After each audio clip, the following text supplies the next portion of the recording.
Bonjour mesdames et messieurs, et bienvenue à cette édition d'information sur Camer TV Info, la chaîne d'analyse de l'actu au Cameroun. Ne rien taire pour plaire, ne rien dire pour nuire est notre credo. Voici pour commencer le titre de cette édition.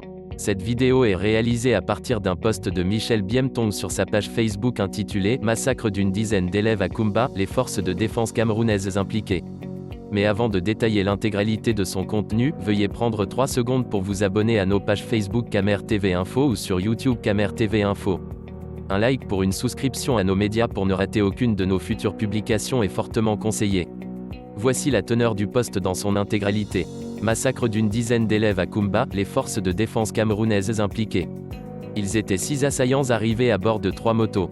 Il s'agit de soldats camerounais en civil du camp militaire de Hub Station, à Kumba, parmi lesquels donc Christophe et Moses Solomon, nous a confié une source proche des services de sécurité camerounais, à propos de l'attaque survenue ce samedi 24 octobre 2020 à l'école internationale bilingue Mère Francisca et qui a fait près d'une dizaine d'élèves morts et de nombreux blessés. Après leur forfait, ils ont pris la route de Sri Corner et le camion militaire les a transportés de Sri Corner pour Mambanda afin d'éviter tout soupçon, renchérit notre source visiblement bien informée de ce plan diabolique.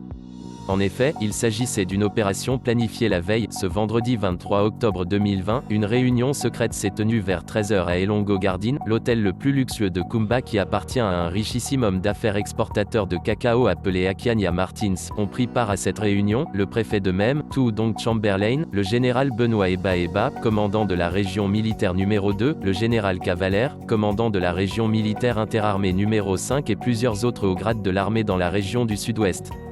Le général Elokobi Jok était attendu à cette réunion mais il a décliné l'invitation, arguant de ce qu'il ne peut pas participer au massacre de ses frères.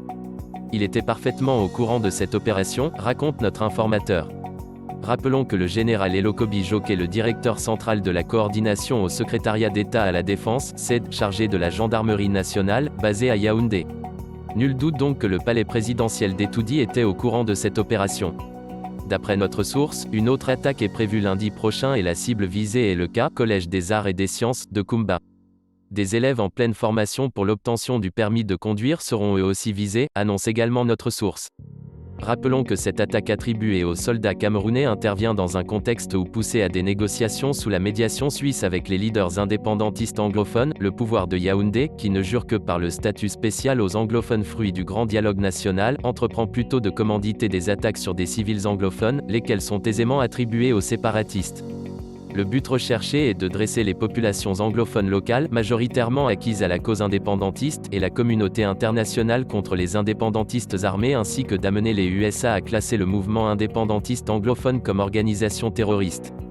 L'auteur de ces lignes a diffusé sur son compte Twitter fin août 2019, un plan du pouvoir de Yaoundé en zone anglophone visant à s'attaquer aux élèves et à en tuer dans le but de dresser l'opinion internationale contre les indépendantistes anglophones.